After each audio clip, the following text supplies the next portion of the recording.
नमस्कार। एक नई सुबह की शुरुआत के साथ हम हाजिर हैं एक नए तेवर और नए कलेवर के साथ नया सवेरा के इस खास अंक को लेकर। मैं हूं लाल चंद्र सिंह। अगले एक घंटे में हम आपको दिखाएंगे देश और दुनिया की ताजा तरीन खबरें और साथ ही होंगी फिल्म, साहित्य, संगीत और जीवन के संघर्षों से जुड़ी कुछ कहानियां भी। और आज जो हमारा फोकस होगा वो कल प्रधानमंत्री नरेंद्र मोदी ने कल देर शाम अनुच्छेद 370 हटने के बाद राष्ट्र के नाम संबोधन दिया है। क्या उसकी खास बातें हैं, कश्मीर में जमीनी हालात क्या हैं, इस पर भी हमारी रहेगी नजर। और साथ ही देखेंगे कि देश के किन किन हिस्सों में बारिश और बाढ़ का कहर अभी भी जारी है। शुरुआत करते हैं हेडलाइंस के साथ। अनुच्छेद 370 हटने के बाद प्रधानमंत्री नरेंद्र मोदी ने राष्ट्र को किया संबोधित। जम्मू कश्मीर के विकास के लिए पेश किया रोडमैप। प्रधानमंत्री ने नए भारत के साथ साथ नया जम्मू कश्मीर और नया लद्दाख बनाने का किया आह्वान। प्रधानमंत्री नरेंद्र मोदी ने जम्मू कश्मीर और लद्दाख के लोगों की क्षमताओं पर जताया भरोसा। जल्द हालात सामान्य होने का दिया आश्वासन। कहा सरकार इस बात का ध्यान रख रही है कि जम्मू कश्मीर में ईद मनाने में लोगों को कोई परेशानी ना हो। प्रधानमंत्री नरेंद्र मोदी ने सभी पक्षों को राष्ट्रीय हित को सर्वोपरि रखते हुए जम्मू कश्मीर के विकास के लिए आगे आने का किया आह्वान। कहा जम्मू कश्मीर और लद्दाख में युवाओं के लिए रोजगार के पर्याप्त अवसर हैं मौजूद। राष्ट्रपति रामनाथ कोविंद ने पूर्व राष्ट्रपति प्रणब मुखर्जी को देश के सर्वोच्च नागरिक सम्मान भारत रत्न से किया अलंकृत। राष्ट्रपति भवन में आयोजित एक समारोह में सामाजिक कार्यकर्ता नानाजी देशमुख और गायक भूपेन हजारिका को भी मरणोपरांत भारत रत्न से किया गया सम्मानित। कैबिनेट सचिव की अध्यक्षता में हुई राष्ट्रीय संकट प्रबंधन समिति की बैठक में महाराष्ट्र, कर्नाटक, केरल और गुजरात में बाढ़ की स्थिति की समीक्षा की गई। कैबिनेट सचिव ने ताजा स्थिति, तैयारियों और राहत एवं बचाव कार्य का लिया जायजा। इन राज्यों में एनडीआरएफ की 55 टीमों के साथ साथ सेना, नौसेना और तटरक्षक बल की टीमें भी तैनात। अंतर्राष्ट्रीय खबरों में अमेरिका के राष्ट्रपति डोनाल्ड ट्रंप ने फ्रांस के राष्ट्रपति के संभावित तेहरान वार्ता के प्रस्ताव पर जताई नाराजगी। कहा अमेरिका की ओर से ईरान से बात करने के लिए कोई भी अधिकृत नहीं।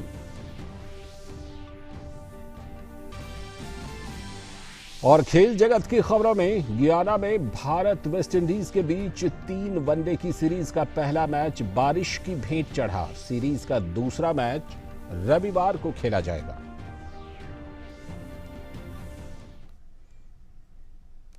तो ये थी इस वक्त तक की हेडलाइंस और अब देखते हैं खबरों को विस्तार से। सबसे पहले सबसे बड़ी खबर, प्रधानमंत्री नरेंद्र मोदी ने कहा है कि अनुच्छेद 370 हटने से जम्मू कश्मीर और लद्दाख में विकास के नए युग की शुरुआत हुई है। गुरुवार रात राष्ट्र के नाम अपने संबोधन में प्रधानमंत्री ने कहा कि नई व्यवस्था से जम्मू कश्मीर और लद्दाख का भविष्य सुधरेगा। प्रधानमंत्री ने कहा कि अब जम्मू कश्मीर के युवा जम्मू कश्मीर का नेतृत्व करेंगे और उसे नई ऊंचाइयों पर ले जाएंगे।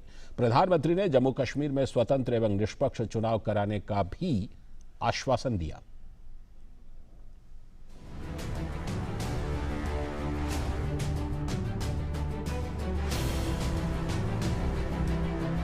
जम्मू कश्मीर की जनता अलगाववाद को परास्त करके नई आशाओं के साथ, नई ऊर्जा के साथ, नए सपनों के साथ आगे बढ़ेगी।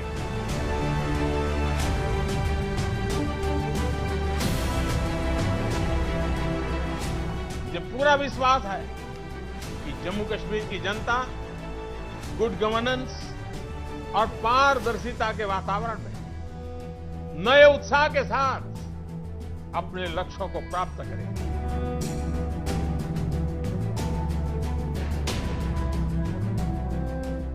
आपका जनप्रतिनिधि आपके द्वारा ही चुना जाएगा, आपके बीच से ही आएगा। ये संबोधन भरोसे का था। ये संबोधन सुनहरे भविष्य के लिए राष्ट्र के नाम अपने संदेश में प्रधानमंत्री नरेंद्र मोदी देश के साथ सीधे जम्मू कश्मीर और लद्दाख के लोगों से मुखातिब हुए, दिल से बात की और दिल तक पहुंच गए। प्रधानमंत्री नरेंद्र मोदी ने अपने संदेश में देश की संसद द्वारा अनुच्छेद 370 से जुड़े फैसले पर चर्चा की। प्रधानमंत्री ने अपने संदेश में जम्मू कश्मीर और लद्दाख के लोगों को बधाई देते हुए कहा कि उनके लिए ये एक नए युग की शुरुआत हुई है। प्रधानमंत्री ने जम्मू कश्मीर में पारदर्शी वातावरण में जल्द से जल्द चुनाव कराने का भरोसा दिलाया। साथ ही उन्होंने कहा कि केंद्र शासित प्रदेश का दर्जा अस्थायी ही है। हम सभी चाहते हैं कि आने वाले समय में जम्मू कश्मीर विधानसभा के चुनाव हो, नई सरकार बने, नए तेजस्वी ऊर्जावान नौजवान एमएलए बने, मंत्री बने, मुख्यमंत्री बने। मैं जम्मू कश्मीर के लोगों को भरोसा देता हूं कि आपको बहुत ईमानदारी के साथ पूरे पारदर्शी वातावरण में आपके अपने प्रतिनिधि चुनने का अवसर तुरंत मिलेगा। प्रधानमंत्री ने पाकिस्तान के द्वारा जम्मू कश्मीर में आतंकवाद और अलगाववाद की साजिश के खिलाफ स्थानीय लोगों के खड़े होने के प्रयासों की सराहना की। साथ ही उन्होंने कहा कि आने वाले समय में उनकी परेशानी कम होती चली जाएगी। आतंकवाद और अलगाववाद को बढ़ावा देने की पाकिस्तानी साजिशों के विरोध में जम्मू कश्मीर के ही देशभक्त लोग डट करके खड़े हुए हैं। भारतीय संविधान पर विश्वास करने वाले हमारे ये सभी भाई बहन अच्छा जीवन जीने के अधिकारी हैं। प्रधानमंत्री नरेंद्र मोदी ने जम्मू कश्मीर में जो नई व्यवस्था होगी उसमें केंद्र सरकार की प्राथमिकता को रेखांकित करते हुए कहा कि राज्य सरकार के कर्मचारियों, जम्मू कश्मीर पुलिस को दूसरे केंद्र शासित प्रदेश के कर्मचारियों और पुलिस की तरह सुविधा मिलेगी। प्रधानमंत्री ने कहा कि जम्मू कश्मीर और लद्दाख में जल्दी सभी केंद्रीय और राज्य के रिक्त पदों को भरने की प्रक्रिया शुरू की जाएगी, जिससे नौजवानों को रोजगार मिलेगा। सेना और अर्धसैनिक बलों द्वारा स्थानीय युवाओं की भर्ती के लिए रैलियों का आयोजन किया जाएगा। सरकार द्वारा प्रधानमंत्री स्कॉलरशिप योजना का भी विस्तार किया जाएगा। ईद का मुबारक त्योहार भी नजदीकी है। ईद के लिए मेरी ओर से आप सभी को बहुत बहुत शुभकामनाएं। सरकार इस बात का ध्यान रख रही है कि जम्मू कश्मीर में ईद मनाने में लोगों को कोई परेशानी ना हो। हमारे जो साथी जम्मू कश्मीर से बाहर रहते हैं और ईद पर अपने घर वापस जाना चाहते हैं, उनको भी सरकार हर संभव मदद कर रही है। प्रधानमंत्री ने जम्मू कश्मीर और लद्दाख में विकास पर जोर देते हुए कहा कि इस क्षेत्र के विकास से देश का विकास होगा और सभी लोगों से आह्वान करते हुए कहा कि नए भारत के साथ साथ अब नए जम्मू कश्मीर और नए लद्दाख का निर्माण करने में भी मदद करें। Bureau report, DD news. तो प्रधानमंत्री के संबोधन की मुख्य बातें और जम्मू के लोगों ने प्रधानमंत्री के संबोधन को सुना और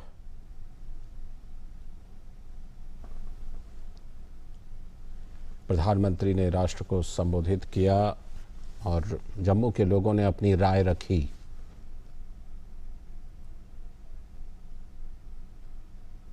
सत्तर साल से ये लड़का हुआ था, गलती से ये मतलब रियासत में थोपा गया था। इससे हमारे जितने भी नौजवान तबका था वो वंचित था। मतलब कुछ जो सेंटर की स्कीमें थी वो यहाँ लागू नहीं होती थी। इसकी वजह से ये सराहनीय फैसला है। ये जो हम 70 साल से जो हमारे श्यामा प्रसाद मुखर्जी जिन्होंने ये आंदोलन किया था कि एक विधान एक निशान एक चुनाव, इसके लिए उन्होंने ये संघर्ष किया था, आज ये उनको ये पूरा श्रेय जाता है। बहुत महत्वपूर्ण कदम उठाया है कि जो अनाउंसमेंट हुई है और इसमें आके हमारे जो यंग जनरेशन के लोग हैं इनको भर्ती में मौका नहीं दिया जाता था। हमने जो अपने टाइम में जो खोया तो खोया है, बट ये जो फ्यूचर यंगर जनरेशन्स हैं इनको बहुत बड़ा होगा। तो ये लोगों की प्रतिक्रिया, चौतरफा स्वागत हो रहा है 370 को हटाने के फैसले का और जम्मू कश्मीर के पुनर्गठन का और प्रधानमंत्री नरेंद्र मोदी के राष्ट्र के नाम संबोधन को लेकर देश भर के आम और खास लोगों में उत्साह देखा गया। मध्य प्रदेश में लोगों ने प्रधानमंत्री के भाषण को लेकर क्या कुछ कहा, आइए देखते हैं। मोदी जी ने विशेष करके जो बात कही पूरे देश का जो संदेश दिया है, वो देश को संदेश ये दिया है मोदी जी ने, कश्मीर के और लद्दाख के जो निवासी हैं वो भी हमारे भाई बंधु हैं, तो उनको विश्वास जीतने की पूरे देश को आवश्यकता है। मोदी जी का राष्ट्र का नाम संबोधन सुना, उसको देख के लगा, और उसमें जो 370 की अभी तक जितने वो था कि जो जम्मू कश्मीर और लद्दाख के लोगों को अभी तक लाभ नहीं मिल पाया, और जो अभी तक उनमें डर और भय का माहौल है वो धीरे धीरे उनके मन से निकलेगा और इस भारत सरकार में विश्वास लौटेगा। मैं सरकार द्वारा धारा 370 और 35A हटाने के फैसले का स्वागत करती हूँ। इससे जो जम्मू कश्मीर जो कि भारत का अभिन्न हिस्सा है, मुख्य धारा में सम्मिलित होगा और वहाँ के जो निवासी हैं उनको सरकार की बनाई योजनाओं का फायदा मिलेगा। और अब देखते हैं कि पहाड़ी राज्य उत्तराखंड के लोगों ने क्या राय रखी है प्रधानमंत्री नरेंद्र मोदी के राष्ट्र के नाम संबोधन को लेकर। जैसे मोदी जी ने पूरे नेशन को एड्रेस किया है, तो उसमें मैंने वो देखा और मुझे ये लगता है कि उन्होंने वहाँ की जो यूथ है उसको उन्होंने बोला कि आज तक वहाँ की जो ये हुआ था पॉलिटिक्स की वजह से वहाँ की जो यूथ है उनको कश्मीर और लद्दाख के विकास में ये जो सहभागी नहीं हो पाए अब तक को, लेकिन आगे जाके उन्होंने मोदी जी ने ये बोला है कि आप आगे आके अपने खुद के एरिया के खुद के क्षेत्र के विकास के लिए आपको आगे आके काम करना है। भारत के इतिहास में 5 अगस्त जो है ऐतिहासिक दिन माना जाएगा। धारा 370 और 35A को समाप्त करने वाला जम्मू कश्मीर का ये अभिशाप था, जिसको कि सदन ने पास कर दिया। इसके विरोध में भाजपा का या केंद्रीय सरकार का कदम जो है ऐतिहासिक कदम है। और अब जम्मू से हमारे संवाददाता अश्विनी मिश्र हमारे साथ जुड़ रहे हैं ग्राउंड जीरो की हालात बताने के लिए। अश्विनी, NSA अजीत डोभाल तो वहां पर है ही, साथ ही प्रधानमंत्री ने भी अपने संबोधन में बहुत सारी बातों को साफ करने की कोशिश की, बहुत सारी तस्वीर को साफ करने की कोशिश की। हालांकि संसद के अंदर जो गृह मंत्री अमित शाह का संबोधन था उसमें भी बहुत सारी चीजें साफ की गई थी। प्रधानमंत्री के संबोधन को लेकर वहां के लोगों से आपकी बात हुई होगी, क्या कुछ उन्होंने संदेश ग्रहण किया है, क्या कुछ पैगाम लिया है प्रधानमंत्री के संबोधन से? जी लालचंद, प्रधानमंत्री नरेंद्र मोदी का जैसा ऐतिहासिक फैसला था वैसा ही ऐतिहासिक संबोधन भी था। प्रधानमंत्री के संबोधन को सुनने के लिए पूरे देश में जैसे उत्कंठा थी, वैसे ही जम्मू में अलग अलग जगहों पे लोग, ज़्यादा से ज़्यादा लोग मतलब घरों के बाहर भी जो थे वो तो रुक के, जैसे कोई टीवी की दुकान है, कोई शॉप है, जहाँ एक तरीके से आप समझिए कि हर कोई उस समय रुक के प्रधानमंत्री का संबोधन देख रहा था, सुन रहा था। और सबसे बड़ी बात की जो प्रधानमंत्री ने कहा कि इस पूरे जम्मू कश्मीर और लद्दाख के विकास का जो भावी खाका उन्होंने खींचा, वो लेकर लोग बेहद आश्वस्त हैं, बेहद संतुष्ट हैं। और ये लोगों की मांग भी थी। जम्मू के लोग बड़े लंबे समय से चाह रहे थे कि जम्मू कश्मीर और लद्दाख, इन 3 क्षेत्रों का जो न्यायपूर्ण बंटवारा हो, संसाधनों का, राजनीतिक नेतृत्व का और साथ ही साथ व्यवस्थाओं का और आर्थिक अनुदानों का, लेकिन उसमें कहीं ना कहीं उनको भेदभाव जैसा दिखता था। कल प्रधानमंत्री जी ने कहा कि जल्दी से जल्दी देश के जो राज्य के जो रिक्त पद हैं उनको तेजी से भरा जाएगा। CAPF और आर्म्ड फोर्सेज में जो युवा हैं उनको जो है भर्ती की रैलियां और एक पूरा का पूरा ड्राइव चलाया जाएगा। साथ ही उन्होंने कहा, ये भी बताया कि किस तरीके से केंद्र के जो कानून हैं वो जब राज्य पर लागू होंगे, चाहे वो RTI का कानून हो, चाहे वो RTI का कानून हो, चाहे वो भ्रष्टाचार निरोधक कानून हो, चाहे वो बाल विवाह के उन्मूलन का कानून हो। सबसे बड़ी विडंबना की 100 से ज्यादा, तकरीबन 108 कानून ऐसे थे जो कि राज्य पर नहीं लागू होते थे। अब उनके लागू होने के बाद ये स्थिति बन रही है कि लोगों में लग रहा है कि न्यायिक रूप से, संवैधानिक रूप से, वैधानिक रूप से उनको समानता के अवसर तो मिलेंगे ही और गरिमापूर्ण जीवन उनका सुनिश्चित होगा और इस पूरे इलाके का, पूरे क्षेत्र का तेजी से विकास होगा। वो विकास कहीं ना कहीं जिसमें वो 7 दशक से पीछे छूट गए थे। और सबसे बड़ी बात, यहाँ पर इसे मंदिरों का शहर कहा जाता है, लेकिन सही मायने में अगर देखें तो ये विस्थापितों का भी शहर है। बहुत सारे लाखों की तादाद में यहाँ पर विस्थापित रहते हैं, चाहे वो पश्चिमी पाकिस्तान से आए हुए विस्थापित हों, चाहे वो कश्मीरी पंडित जो घाटी से आतंकवाद का दंश झेलकर वहाँ की दुर्दशा की वजह से विस्थापित हुए, चाहे छम के विस्थापित हो, चाहे 65 के विस्थापित हो, बड़ी भारी संख्या में यहाँ विस्थापितों की यहाँ पे रहते थे। और अब जबकि 370 और 35 से खत्म हुआ है, सबसे बड़ी बात कि उनको मौलिक अधिकार, संवैधानिक अधिकार, निवास का स्थायी निवास का प्रमाण पत्र, ऐसी सुविधाएं मिली हैं। विडंबना ये थी कि बहुत सारे लाखों की तादाद लोगों की ये थी, वो यहीं पर रहते थे, यहीं के लिए काम करते, चाहे यहाँ का सफाई कर्मचारी का वर्ग हो, चाहे 1947 में आए हुए पश्चिमी पाकिस्तान से हमारे शरणार्थी भाई हो, वो यहाँ पर जमीन भी नहीं खरीद सकते थे, वो यहाँ के संस्थानों में बच्चों को एडमिशन नहीं दिला सकते थे। तो ऐसी स्थितियां, पूरा जैसे दूध का दूध पानी का पानी जिस तरीके से प्रधानमंत्री ने अपने संबोधन में किया, तो उससे भावनाएं और बलवती हुई हैं कि विकास की मुख्य धारा में शामिल होंगे, वैधानिक संवैधानिक अधिकारों का उपयोग करते हुए विकास का मार्ग प्रशस्त करेंगे। अश्विनी, स्थितियां तो प्रधानमंत्री ने साफ की ही, साथ ही भविष्य का जो सुनहरा दृश्य है उसे भी रखते हुए कहा कि अब जम्मू कश्मीर के जो युवा हैं वो वहां की राजनीति में आगे आएं और नया भारत के साथ साथ नया जम्मू कश्मीर, नया लद्दाख बने। तो युवाओं का जो ये आह्वान प्रधानमंत्री ने किया है, युवाओं में कैसी प्रतिक्रिया है इसको लेकर के, युवा इस संदेश को किस तरह से ले रहे हैं? लालचंद, ये बताएं, युवा कल हाथों में तिरंगा लेकर प्रधानमंत्री के संबोधन पर सड़कों पर वो पूरा का पूरा, जिस तरीके से कहते हैं छोटी मोटी रैली निकलना, इस तरीके के भी दृश्य थे।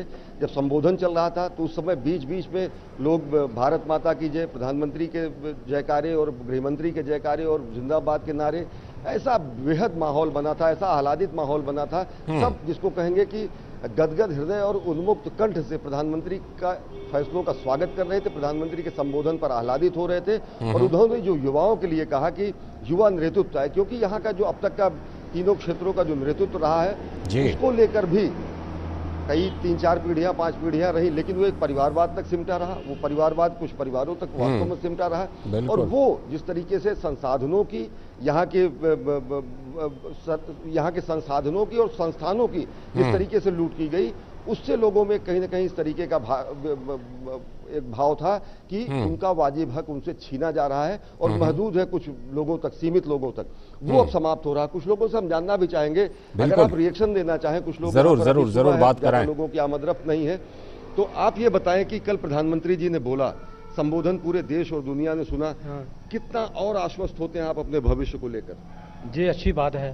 नरेंद्र मोदी की जो उसने बात की है वो अच्छी बात की है, पर जो कश्मीर का मुद्दा, जम्मू कश्मीर का मुद्दा, लेह का मुद्दा और राजौरी पुंछ का मुद्दा, एक को जुट कर होकर जो प्रधानमंत्री ने निर्णय लिया है वो अच्छा है भविष्य के लिए।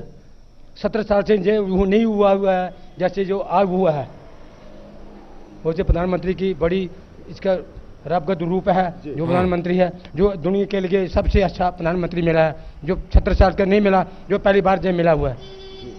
आप देख रहे हैं कि लोग कह रहे हैं कि ऐसा प्रधानमंत्री देश को नहीं मिला था जो 70 साल में नहीं हुआ, वो अब जाकर हुआ है। और सही बात है, एक बिल्कुल उम्मीद से भरे हुए हैं लोग। 370 हटेगा, लोगों को उम्मीद नहीं थी कि 35 नहीं, हाँ 35 से हटेगा।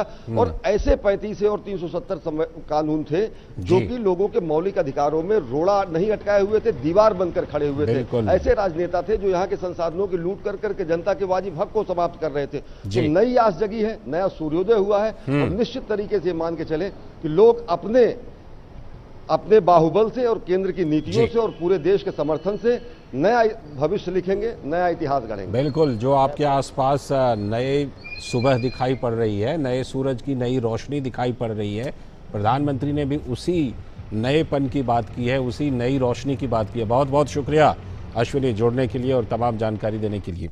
और अब हम रुख करते हैं लेह का, जहां से हमारे दूसरे संवाददाता अरुण शर्मा फोन लाइन पर जुड़ चुके हैं। अरुण, संसद में लद्दाख के जो सांसद का भाषण हुआ वो बहुत ही सराहा गया, बहुत ही ऐतिहासिक था और उसने एक बात बिल्कुल साफ कर दी कि लद्दाख के मन में लंबे समय से क्या था और अब इस फैसले से लद्दाख के जो मन की बात है वो किस हद तक पूरी हुई है। वहां पर जब आपने लोगों से बात की प्रधानमंत्री के कल के संबोधन के बारे में, कल शाम के संबोधन के बारे में, क्या पैगाम ले रहे हैं लोग और कितने उम्मीदों से भरे हुए हैं? क्या उम्मीद की जो सुबह है, नई सुबह है, वो लद्दाख में दिखाई पड़ रही है?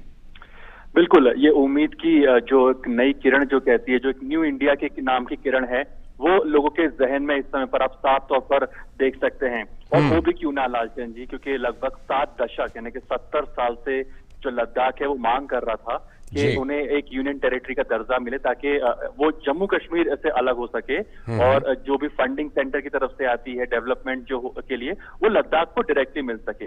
लेकिन कल के प्रधानमंत्री नरेंद्र मोदी के जो संबोधन को अगर हम लोग 3 भाग में विभाजित करके देखें तो प्रधानमंत्री नरेंद्र मोदी का फोकस अवेयरनेस पर था।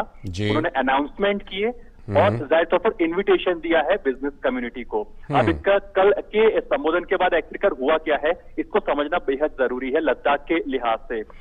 अवेयरनेस की जरूरत इसलिए थी क्योंकि आज भी लगभग जो 90% का जो लद्दाख का एरिया है वो ट्राइबल एरिया है, तो बॉर्डर एरिया में जो लोग ले रहते हैं उनके लिए समझना जरूरी था कि 370 अगर हटी है तो इसके मायने क्या है, उनको क्या फायदे होने वाले हैं। तो प्रधानमंत्री नरेंद्र मोदी ने बड़ी आसान और सरल भाषा में बताया है कि किस तरह से एक देश एक संविधान होने से आप एक तरह से देश के साथ कदमताल करते हुए आगे बढ़ेंगे। सरकार की जो भी नीतियां हैं जिनका फायदा आप लोगों को अभी तक नहीं मिल पा रहा था, जैसे कि राइट टू एजुकेशन है या वेकेंट पोजीशन को भरने की बात है, उसमें कहीं ना कहीं दिक्कतें आ रही थी। तो एक तरह से उन्होंने अवेयरनेस क्रिएट की जिसकी बहुत जरूरत थी इन एरियाज के अंदर। दूसरी सबसे बात जो अनाउंसमेंट की है, जो प्रधानमंत्री ने कल कुछ अनाउंसमेंट किए लेकिन उनके बहुत बड़े मैसेजेस हैं, जिससे उन्होंने कहा कि जो वेकेंट पोजीशन है यहाँ पे जो काफी लंबे समय से अटकी पड़ी है वो भरी जाएंगी। तो वो यंगस्टर्स को सीधा मैसेज है कि हम यंग लोगों को के लिए अब वैकेंसी क्रिएट कर रहे हैं, जॉब क्रिएट कर रहे हैं। यानी कि एक तरफ प्राइवेट कंपनी आए वो बात की बात है, लेकिन पहले जो गवर्नमेंट अपनी तरफ से जो यहाँ की वेकेंट पोजीशन पड़ी हुई है जो सरकारी विभागों के अंदर उसको जल्द से जल्द भरने की कवायद शुरू करेगी, वो लद्दाख वासियों के लिए बड़ी बात होगी। तीसरी सबसे बड़ी बात है उन्होंने इन्विटेशन दिया जो फूड प्रोसेसिंग कंपनी को, जैसे लद्दाख सोलर के लिहाज से बहुत ज्यादा जाना जाता है, लेकिन आज की तारीख में गुजरात और राजस्थान सोलर एनर्जी को यूज करने में आगे हैं, लेकिन लद्दाख क्यों इतना पिछड़ रहा है जो कि रेडिएशन के मामले में एक तरह से देश का सबसे बेहतरीन जगह है। तो सोलर कंपनी को उन्होंने एक तरह से इन्वाइट किया कि कैसे इसमें और काम किया जा सकता है।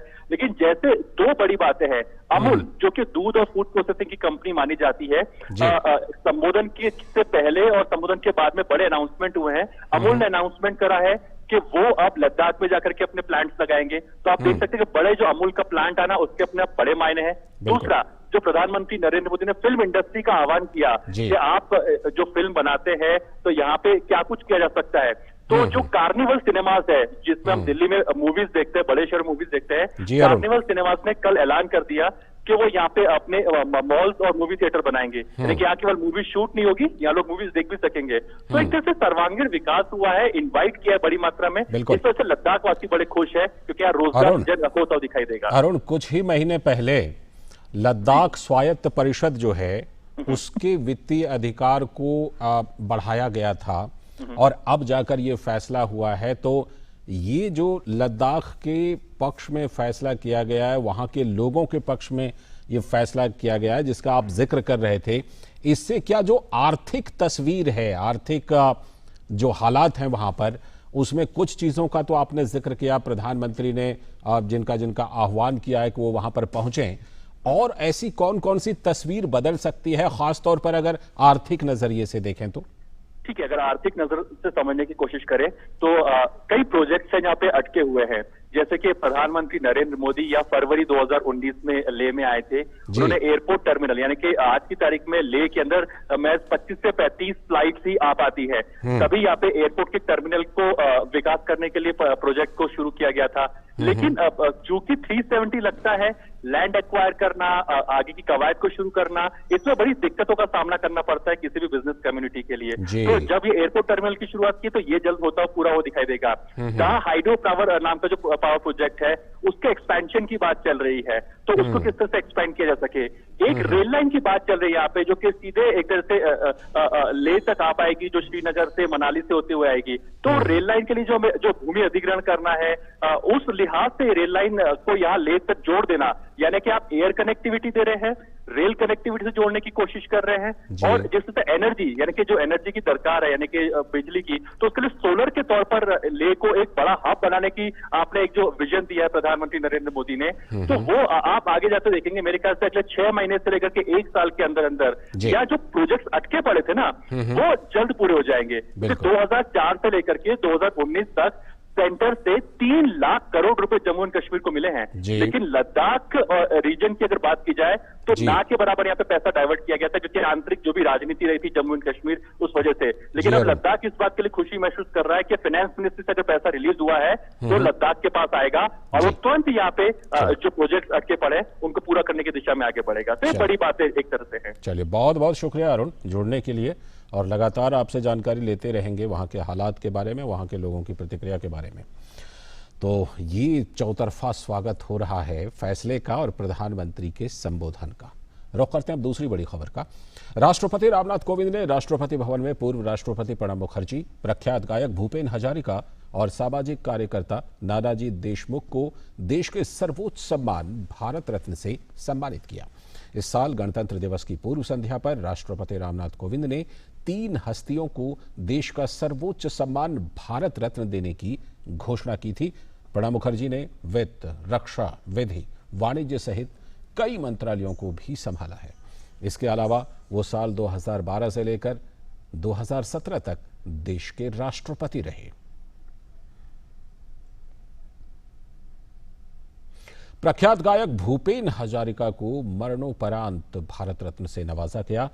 प्रख्यात गायक के स्थान पर उनके बेटे तेज हजारिका ने भारत रत्न सम्मान ग्रहण किया।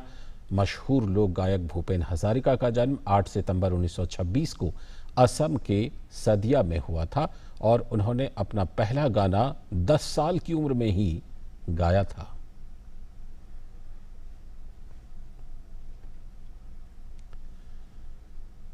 और सामाजिक कार्यकर्ता नानाजी देशमुख को भी मरणोपरांत भारत रत्न सम्मान दिया गया है। उनके स्थान पर यह सम्मान दीनदयाल शोध संस्थान के अध्यक्ष वीरेंद्रजीत सिंह ने ग्रहण किया। नानाजी देशमुख ने अपना पूरा जीवन समाज सेवा के लिए समर्पित कर दिया था। ग्रामीण विकास में उनके योगदान को कभी भी भुलाया नहीं जा सकता। राष्ट्रपति भवन के दरबार हॉल में आयोजित भव्य समारोह में उपराष्ट्रपति एम वेंकैया नायडू, प्रधानमंत्री नरेंद्र मोदी, गृहमंत्री अमित शाह, कई केंद्रीय मंत्री, असम के मुख्यमंत्री सर्बानंद सोनोवाल समेत गणमान्य लोग मौजूद थे। रुख करते हैं एक और बड़ी खबर का। भारत ने द्विपक्षीय संबंधों में राजनयिक रिश्ते कम करने सहित पाकिस्तान की एक तरफा कार्रवाई पर खेद व्यक्त किया है। भारत ने कहा है कि पाकिस्तान इस कार्रवाई से दुनिया को ये दिखाना चाहता है कि स्थिति खतरनाक है, जिसमें कोई भी सच्चाई नहीं है। भारत ने कहा कि अनुच्छेद 370 से जुड़ी हाल की सभी कार्रवाइयां भारत का आंतरिक मामला है। विदेश मंत्रालय ने पाकिस्तान से अपने फैसले पर फिर से विचार करने को कहा है। जम्मू कश्मीर से अनुच्छेद 370 हटाए जाने के बाद पाकिस्तान ने बौखलाहट में भारत के साथ व्यापारिक और राजनयिक रिश्तों को लेकर जो ऐलान किए उसका विदेश मंत्रालय ने करारा जवाब दिया है। भारत ने पाकिस्तान की इमरान सरकार के एक तरफा फैसले पर प्रतिक्रिया देते हुए कहा कि पाकिस्तान बिना उचित और पर्याप्त तथ्य के अपनी बातों को आगे रख रहा है ताकि अंतर्राष्ट्रीय बिरादरी का ध्यान आकर्षित किया जा सके। विदेश मंत्रालय ने कहा है कि अनुच्छेद 370 से जुड़ा हाल का संपूर्ण घटनाक्रम पूरी तरह से भारत का आंतरिक मामला है। विदेश मंत्रालय ने अपने बयान में कहा कि भारत का संविधान हमेशा से संप्रभु है और आगे भी रहेगा। भारत के अधिकार क्षेत्र में हस्तक्षेप कर क्षेत्र की चिंताजनक तस्वीर पेश करने की चाल कभी सफल नहीं होगी। विदेश मंत्रालय ने कहा कि सरकार और देश की संसद द्वारा हाल में लिए गए फैसले जम्मू कश्मीर में विकास के अवसर पैदा करने की प्रतिबद्धता से जुड़े हैं, जिनमें पहले संविधान का एक अस्थायी प्रावधान आड़े आ रहा था। बयान में कहा गया है कि लैंगिक, सामाजिक, आर्थिक भेदभाव को दूर किया जा सकेगा और जम्मू कश्मीर के सभी लोगों की आजीविका की संभावनाओं को बेहतर बनाया जा सकेगा। विदेश मंत्रालय ने कहा कि इसमें कोई आश्चर्य नहीं है कि जम्मू कश्मीर से जुड़े ऐसे घटनाक्रम को पाकिस्तान में नकारात्मक नजरिए से देखा जाता है और इन भावनाओं का इस्तेमाल सीमा पार से जारी आतंकवाद को उचित ठहराने के लिए किया जाता है। भारत ने पाकिस्तान के घोषित कदमों की कड़ी निंदा की है। विदेश मंत्रालय ने पाकिस्तान की घोषणा को भारत के साथ द्विपक्षीय संबंधों को लेकर एक तरफा फैसला करार दिया है। इस बीच पाकिस्तान ने सुरक्षा कारणों का हवाला देते हुए समझौता एक्सप्रेस को बीच में ही रोक लिया, लेकिन भारत ने पूरी तैयारी के साथ ट्रेन की रवानगी सुनिश्चित की। हमने उनको बोला है कि इन केस ऐसा कोई इश्यू है तो हम अपनी तरफ से क्रू एंड गार्ड भेज देते हैं। हमारा इंजन ऑलरेडी वहाँ पे यहाँ से अटारी से चला गया है, वो ट्रेन हम वाघा से अटारी लेके आएंगे और उसके बाद इस साइड में भी करीब 70 पैसेंजर हैं जो वेट कर रहे हैं, जो उसमें जाएंगे। और इसलिए ये कहना कि ये समझौता एक्सप्रेस कैंसल्ड है, ये सच नहीं। गौरतलब है कि भारत के साथ द्विपक्षीय राजनयिक संबंधों को कमतर करने का फैसला करने के कुछ ही देर बाद बुधवार को पाकिस्तान ने कश्मीर मुद्दे को लेकर भारतीय उच्चायुक्त अजय बिसारिया को निष्कासित कर दिया था। पाकिस्तान ने ये कदम प्रधानमंत्री इमरान खान की अध्यक्षता में हुई राष्ट्रीय सुरक्षा समिति की बैठक के बाद उठाया, जिसमें भारत के साथ व्यापारिक रिश्तों को तोड़ने और द्विपक्षीय संबंधों की समीक्षा का भी फैसला लिया गया था। इस बीच विदेश मामलों के जानकार लोगों का भी कहना है कि पाकिस्तान ने ये कदम बौखलाहट में उठाया है। Pakistan has been completely caught off guard. It's in a highly desperate and confused state. It has to carry certain convictions for its own domestic audience and for the international audience. This is a not well thought through reaction.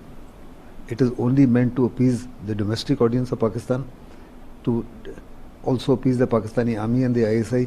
इस बीच America के दो प्रभावशाली democratic सांसदों ने पाकिस्तान से भारत के खिलाफ बदले की कोई भी कार्रवाई करने से बचने और अपने देश में आतंकवादी समूहों के खिलाफ ठोस कार्रवाई करने का अनुरोध किया है।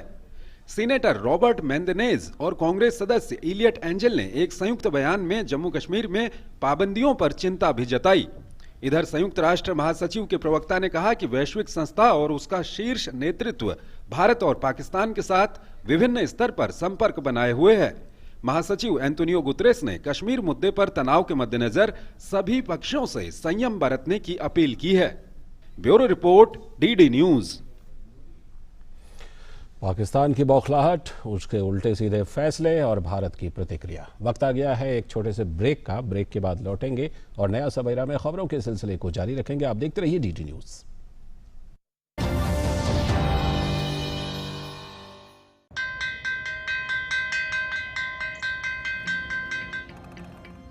पहला अक्षर अ रट लो तो व से एक विद्वान होगा, पक्की होगी बुनियादें तो ह से हिंदुस्तान होगा। पहले करो शुरुआत करो, करो तो पक्की बात करो। वंडर सीमेंट, एक परफेक्ट शुरुआत। आपका लेटर। सबरे नमस्ते, हम हैं बस, जो आपके बच्चे को कर देते हैं बस। याद होगा आपको, अभी तो आपकी मुन्नी के साथ हंस खेल के गए थे। हम फिर से आ रहे हैं उससे मिलने। जल्द मिलते हैं। दस्त ऐसे दस्तक देकर नहीं आते, दस्त के लिए तैयार रहना। घर में ORS और जिंक है ना? दस्त की इलाज में देरी हुई तो शरीर में पानी और पोषण की कमी जानलेवा हो सकती है। इसलिए दस्त शुरू होते ही ORS और जिंक शुरू करें। दस्त के लिए तैयार रहना। घर में ORS और जिंक है ना? अरे भैया, क्या हमेशा के लिए बैंगलोर जा रहे हो क्या? प्लानिंग तो परफेक्ट होनी चाहिए ना। अब वहाँ किसी चीज की जरूरत होगी तो क्या भोपाल वापस आऊंगा? फिर ठीक है, लेकिन वहाँ अपना आधार अपडेट करना नहीं भूलना। आधार अपडेट? हाँ। पर कैसे करवाऊँ? किसी भी बैंक या पोस्ट ऑफिस के आधार केंद्र में जाकर आप अपने आधार को अपडेट करवा सकते हैं और एड्रेस के लिए UIDAI की वेबसाइट पर जाकर खुद बदल सकते हैं। जीवन को आसान बनाने के लिए हम हैं आधार के साथ। मेरा आधार, मेरी पहचान।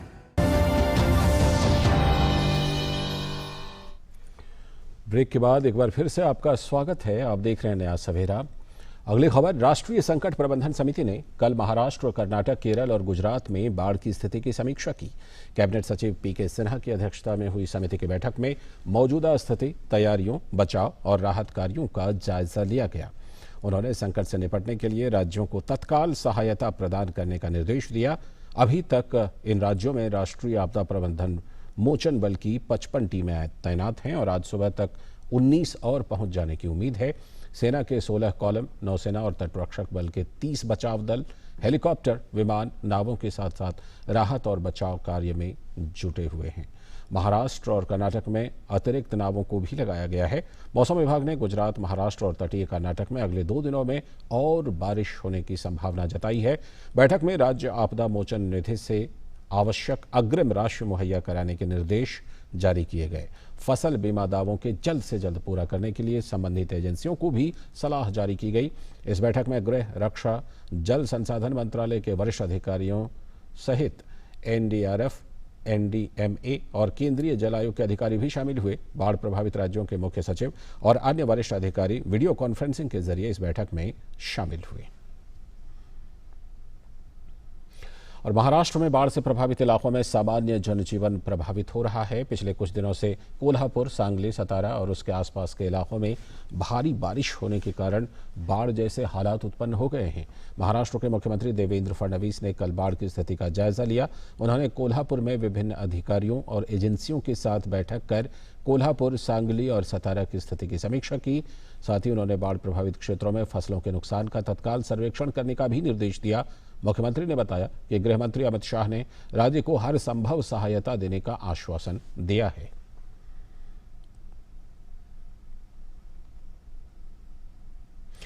और महाराष्ट्र में कैसे हालात हैं, इस पर जानकारी के लिए फोन लाइन पर जुड़ रही हैं हमारी संवाददाता श्यामा मिश्रा। श्यामा, ये बताएं सबसे पहले कि क्या इस वक्त हालात हैं, क्या अभी भी जोरदार बारिश हो रही है या बारिश रुकी हुई है, और किस तरह की खबरें आ रही हैं? क्या कुछ राहत मिली है लोगों को बारिश और बाढ़ से?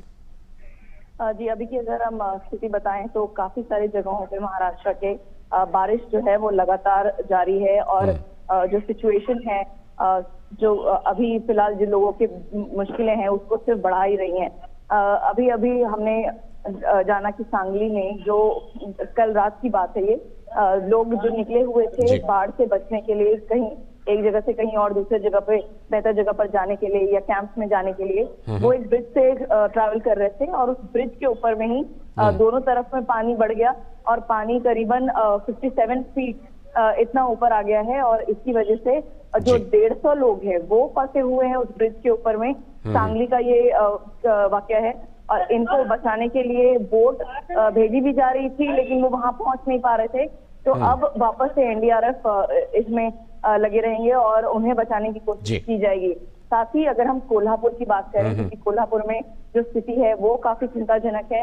कोल्हापुर में भी हम देख रहे हैं कि टीम्स जो है, NDRF की टीम, स्टेट एजेंसीज जो है वो लगी हुई है। लगातार लोगों को जो कैंप्स हैं सेटअप किए हुए हैं स्कूल्स में या ऊंची जगहों पर, वहां पर ले जाने की लगातार कोशिश चल रही है। अब तक अगर हम बात करें तो 2 लाख से ज्यादा लोगों को रेस्क्यू किया जा चुका है। इनमें इस संख्या में लोगों की तो हम बात कर ही रहे हैं, साथ ही 28,000 जो जानवर हैं उन्हें भी बचाया गया है। जो कैंप्स हम बात कर रहे हैं वो 267 कैंप्स लगाए गए हैं। NDRF की टीम और जो अन्य टीम है उन्हें 43 टीम्स से ज्यादा टीम्स लगी हुई हैं। और साथ ही जो सिचुएशन जहां बेटर हो रही है तो गुजरात से टीम यहाँ पर आ रही है और दूसरे जगहों से भी यहाँ पे टीम लाई जा रही है। तो कुल मिला के स्थिति को जल्द से जल्द अंडर कंट्रोल करने की कोशिश जारी है। चलिए, बहुत बहुत शुक्रिया श्यामा जुड़ने के लिए और जानकारी देने के लिए। नजर रखिएगा, लगातार आपसे जानकारी लेते रहेंगे। फिलहाल शुक्रिया। और कर्नाटक में भी बाढ़ की वजह से लोगों को काफ़ी दिक्कतों का सामना करना पड़ रहा है। बाढ़ से प्रभावित इलाकों में राहत और बचाव कार्य जारी हैं। लगभग 45,000 लोगों को बाढ़ प्रभावित क्षेत्रों से निकाला गया है। राज्य के विभिन्न हिस्सों में लगातार बारिश से अब तक 30 में से 12 जिले और 51 तालुका प्रभावित हुए हैं। लगभग 17,000 लोगों ने राहत शिविरों में शरण ली है। राहत कार्यों में NDRF, सेना, नौसेना और वायुसेना की टीमें शामिल हैं। वर्तमान में राज्य में NDRF की 10 टीमें हैं, जबकि बचाव और राहत कार्यों को गति देने के लिए और 5 टीमें पहुंच रही हैं। NDRF की सभी टीमों को हुबली के लिए रवाना किया जाएगा। राज्य सरकार ने 4 अतिरिक्त NDRF टीम देने के लिए अनुरोध किया है। वहीं 2 हेलीकॉप्टरों को राहत कार्यों के लिए तैनात किए गए हैं, जबकि एक और हेलीकॉप्टर देने के लिए राज्य सरकार द्वारा अनुरोध किया गया है। राज्य सरकार के अनुसार लोगों के लिए स्वास्थ्य सुविधाएं, पीने का पानी, खाद्य पदार्थों और बिजली की पर्याप्त व्यवस्था की गई है। कर्नाटक के मुख्यमंत्री BS येदियुरप्पा ने बाढ़ पीड़ितों से मुलाकात की।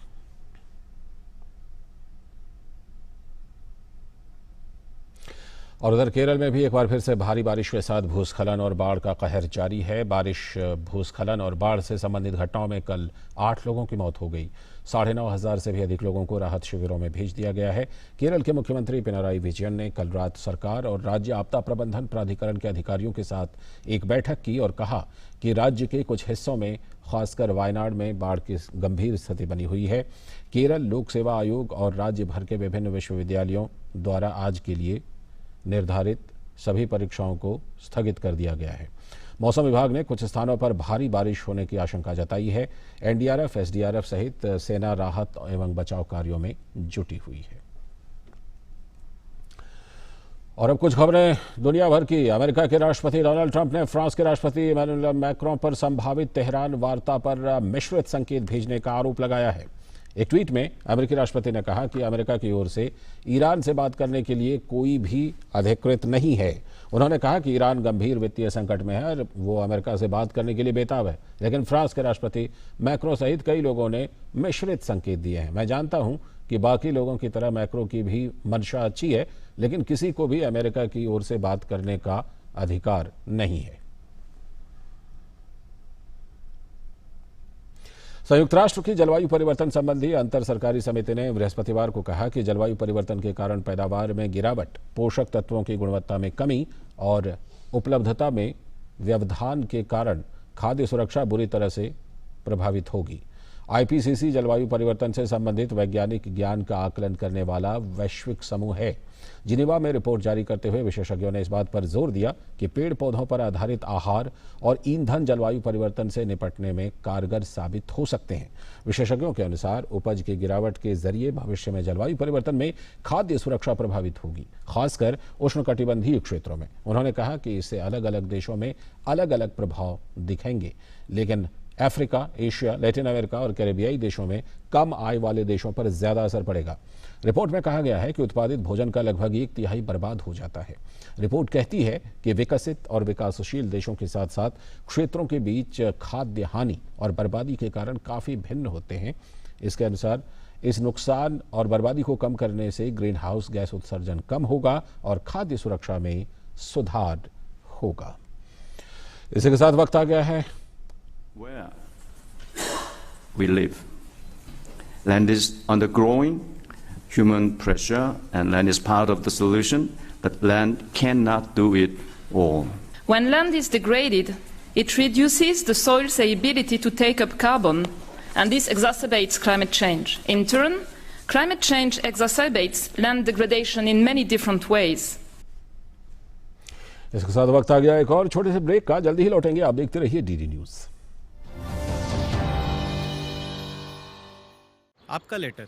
सबरेम नमस्ते, हम हैं बस जो आपके बच्चे को कर देते हैं बस। याद होगा आपको, अभी तो आपकी मुन्नी के साथ हंस खेल के गए थे। हम फिर से आ रहे हैं उससे मिलने। जल्द मिलते हैं। दस्त ऐसे दस्तक देकर नहीं आते। दस्त के लिए तैयार रहना। घर में ORS और जिंक है ना? दस्त की इलाज में देरी हुई तो शरीर में पानी और पोषण की कमी जानलेवा हो सकती है। इसलिए दस्त शुरू होते ही ORS और जिंक शुरू करें। दस्त के लिए तैयार रहना। घर में ORS और जिंक है ना? क्या आपके साथ भी ऐसा हुआ है? ग्राहक होने के नाते धोखा? क्या आप चुपचाप सहन करके बैठ जाते हैं या अपने हक की लड़ाई लड़ते हैं? मेरे साथ भी धोखा हुआ था। बस अपनी शिकायत लिखी, अपोजिट पार्टी के फैक्ट्स और डॉक्यूमेंट्स के साथ कंज्यूमर फोरम में जमा कर दी। न वकील की फीस लगी और फैसला भी 3 महीने में आ गया। आप भी सोचिए मत, अपने हक की लड़ाई कंज्यूमर फोरम में लड़िए। जागो ग्राहक जागो। अरे भैया, क्या हमेशा के लिए बैंगलोर जा रहे हो क्या? प्लानिंग तो परफेक्ट होनी चाहिए ना। अब वहाँ किसी चीज़ की ज़रूरत होगी तो क्या भोपाल वापस आऊँगा? फिर ठीक है, लेकिन वहाँ अपना आधार अपडेट करना नहीं भूलना। आधार अपडेट? हाँ। पर कैसे करवाऊँ? किसी भी बैंक या पोस्ट ऑफिस के आधार केंद्र में जाकर आप अपने आधार को अपडेट करवा सकते हैं और एड्रेस के लिए UIDAI की वेबसाइट पर जाकर खुद बदल सकते हैं। जीवन को आसान बनाने के लिए हम हैं आधार के साथ। मेरा आधार, मेरी पहचान। ब्रेक के बाद एक बार फिर से आपका स्वागत है। आप देख रहे हैं नया सवेरा। अब जगत की खबरों के लिए रुख करते हैं अपनी सहयोगी आंचल का।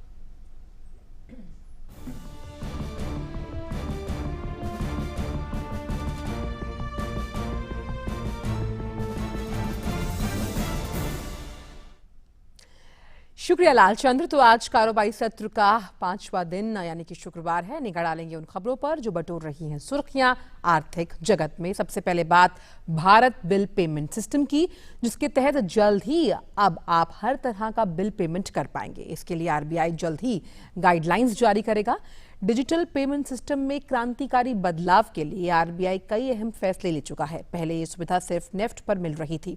पेमेंट की अब ये सुविधा BBPS यानी भारत बिल पेमेंट सिस्टम पर भी मिलेगी। मुमकिन है कि RBI अगले 1 महीने में गाइडलाइंस जारी करे। फिलहाल इस सिस्टम के जरिए 5 तरह के बिल भरे जा सकते हैं। इनमें DTH सर्विस, बिजली, गैस, टेलीफोन और पानी का बिल शामिल है। RBI ने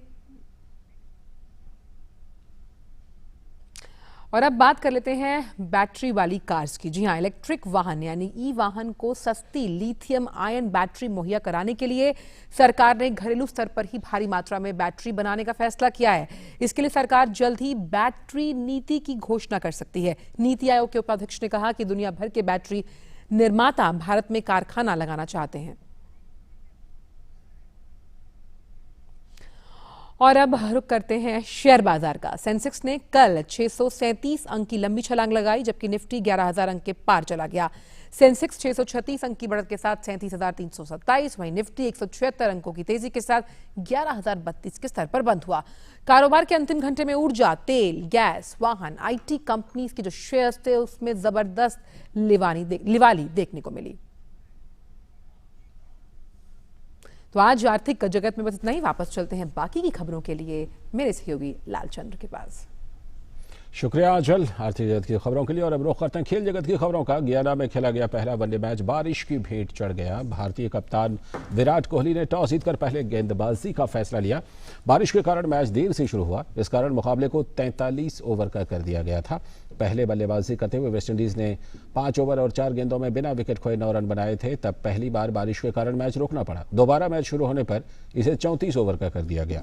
वेस्टइंडीज ने जब 13 ओवर में 1 विकेट पर 54 रन बनाए थे तो बारिश के कारण फिर से खेल रोकना पड़ा। इसके बाद मैच दोबारा शुरू नहीं हो पाया। और अब बारी है राजधानी दिल्ली से प्रकाशित समाचार पत्रों की सुर्खियों पर नजर डालने की। आज सबसे बड़ी खबर नवभारत टाइम्स का जो पहला पृष्ठ है उसी पर है। प्रधानमंत्री नरेंद्र मोदी ने जो कल राष्ट्र के नाम संबोधन दिया था, हमने छीना नहीं, हक दिया है कश्मीर के लोगों को। ये प्रधानमंत्री नरेंद्र मोदी का संबोधन है। उनके संबोधन की मुख्य बात कि जिन बहुत सारी चीज़ों से महरूम हो जाते थे वहाँ के लोग, उन चीज़ों को इस फैसले से बहाल किया गया है। जम्मू कश्मीर के पुनर्गठन से धारा 370 को हटाकर और 35A को हटाकर। हमारी दूसरी खबर भी इसी से जुड़ी हुई जनसत्ता से है। नए कानून से स्त्री पुरुष का भेदभाव खत्म होना स्वागत योग्य, ये करण सिंह कह रहे हैं। कांग्रेस के वरिष्ठ नेता हैं और वहां पर सदर रियासत भी रह चुके हैं। तो ये उन्होंने भी इस फैसले का स्वागत किया है। कांग्रेस के वरिष्ठ नेता ने, जो जम्मू कश्मीर की राजनीति में एक जगह रखते हैं। और अब बात मौसम की।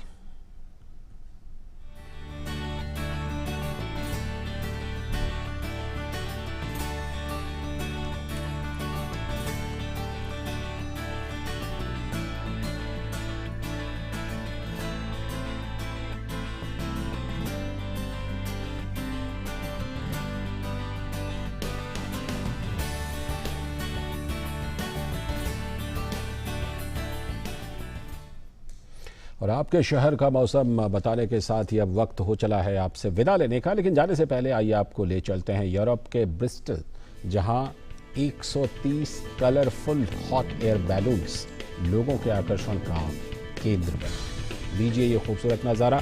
मुझे दीजिए इजाज़त। नमस्कार।